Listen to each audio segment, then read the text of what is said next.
Yeah. Good morning, everybody. Welcome to Talking Real Estate, your Champions Real Estate team at Berkshire Hathaway Home Services Ambassador Real Estate Company. My name is Mark Wehner, team leader here at Champions Real Estate team. And then joining me today is Russ Williams, and kind of now our new regular, kind of co-host, I guess. Every time I'm at home, we have Camden here. Cam, you say hi? You say hi? There you go. So yeah, so we jump on here every Wednesday, kind of give you a rundown what's going on in the real estate market over the last 7 days. I'm going to start off. As usual, happy. Start with a quick tip. So, some of those I've seen a lot of people on social media. I got one. You basically get your property tax bill. You open it up. Oh, great! What's our property tax going to be? And ours dropped down. So I saw we had a school tax credit. I was just kind of doing a little bit of research, some preliminary stuff. Still trying to find the exact rationale. But I think you were getting a tax credit on your income tax when you do your income. And instead, they put that onto your property taxes and the property tax relief. So you see that relief, hear more, see it more, I guess, right in front of your face, and all that good stuff. So, which is great. I know I was dropping off gift wrap to my clients this week, and one of my clients was talking that theirs went down like 31%. So, which is a good thing. That property tax going, I was like, oh gosh, did they make a mistake? And now we're going to have to get that back. So basically what will happen is they will redo an escrow analysis on your mortgage. And then basically they'll see that your property tax wasn't here. Now it's going to be here. So you have an overage in that escrow account. A lot of times that the mortgage company will send you a check once they do that escrow analysis and give you that, that overage back to you. And then they'll readjust your monthly payment, that escrow payment, down. So in turn, it's going to adjust your monthly payment. So, say you got a $1,200 reduction, that's going to be $100 a month, so you just take whatever that number that, the difference is, divide it by 12. That's what you're going to be paying less in taxes. And so hopefully you're one of those that got that, good news that property tax is going down. So the other thing is when they sent you that notification, they also said, oh, is that the baby? That baby's you. That baby's you. So, but when they send you a statement to pay it. So do not pay that tax statement. There's 2 pay stubs on there, and if you write a check to the Douglas County, Sarpy County, Washington County, Cass County, Saunders, wherever county you're at, yes, that will go to the county, and then it'll take you about 9 months to a year to get that check back to you. So you'll get it back eventually, but don't make that unless if you are not making your escrow payments that are making your property tax payments. If you're paying those separately outside of your mortgage payment, then yes, make sure you make those payments. But if they are included into your escrow account, then you don't need to make that separate payment to your property taxes. So that's kind of our quick tip today, is don't pay the government more than you need to, and all that good stuff. So if you have questions, reach out to Russ or myself.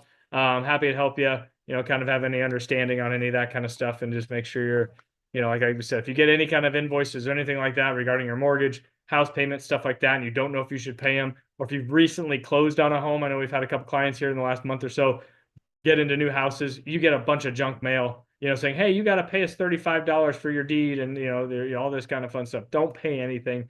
Give us a call if you have questions. We'll tell you if it's legit or not. And they do a good job of, I know, as you see on Russ's Zoom there, the Williams Mortgage logo, they'll copy and paste that from their website, put it on these, you need mortgage insurance, so you got to pay for this or pay for that. And they'll take their stuff and literally copy and paste it. And so it looks legit, like it'd be coming from Russ, but it's technically not. So before you make any of those payments or pay anything, obviously give us a call. We want to help you out in that manner. So, but yeah, do you have anything to add on any of that you saw or read or heard? No, I completely agree with all of that. Yep. If you have any questions, reach out to your servicer, Yeah. or reach out to us, and we're happy to help. Yep. All right. Well, let's jump into what's going on in the real estate market over the last 7 days. So kind of on the, in between here in the holiday season here. So we got 355 new listings that went live over the last 7 days, 304 new contracts written, and then 349 happy new homeowners as of the last 7 days. So congrats to them. So this is very typical of what's going on in the marketplace.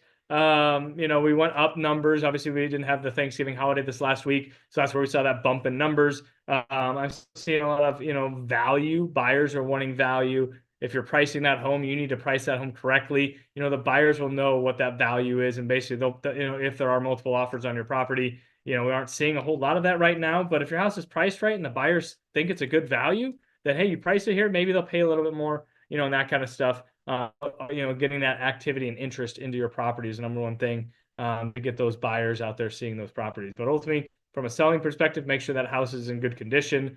Like I said, this time of year, a lot of my clients are, oh, we're thinking about buying a house or selling our house in the spring, summer, whatever that is. Well, let's get in and let's get a game plan today. Let's don't wait a month before we gotta get in there. And then we got this repair, this, and this to do to the house. You're stressed out. Let's do it now in the summer months, where you can kind of take your time and get some of those things done when you feel it's necessary to do those. So, but yeah, let's take a look at 30,000 foot view here. Where we at? Yeah, there. So, so our numbers here, 3,400 homes on the market. I think last week was 3,500. So, we had that drop a little bit, which is, typical this time of year. 2,000 homes in Douglas, Harper County. Existing homes just over 1,000. Yep. And then just over 1,000 new construction. So these have been typical. This is that 30,000 view. This one doesn't change too much. But yeah, I kind of reiterate what I just said. But yeah, just make sure you got a game plan for you. Happy to help you in any way, shape, or form as we're going into the holiday season. But so let's jump in here with Russ to get more info on what's going on in the mortgage industry in the last 7 days. So how are we doing, Russ?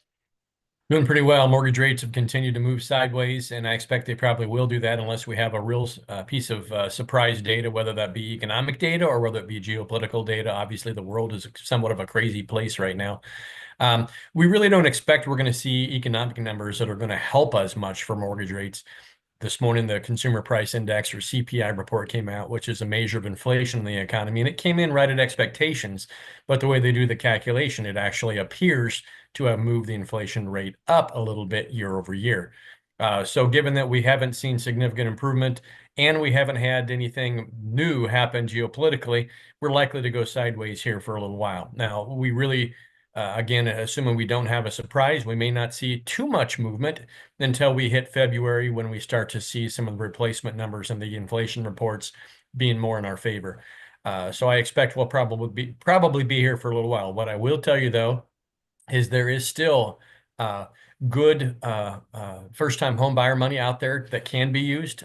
We see some new numbers or new data come in, new funds as we head into the latter part of the first quarter of the following year.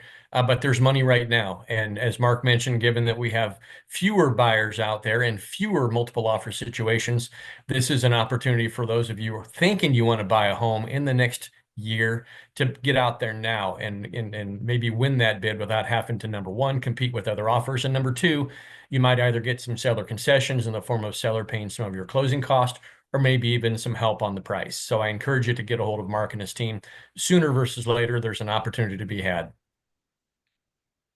Yeah, awesome. Appreciate it. Yeah, I mean, that's I don't have too much more to add. Kind of covered everything there. So yeah, if we can help you out in any way, shape, or form, give us a holler. 672-7670 or 290-8936 on Russ side. Yeah, give us a holler. Happy to help. And Camden can maybe come on some showings. He's been on a couple of them with me. So what do you see? You say hi. You say bye-bye. You say bye-bye. Have a good week, Camden.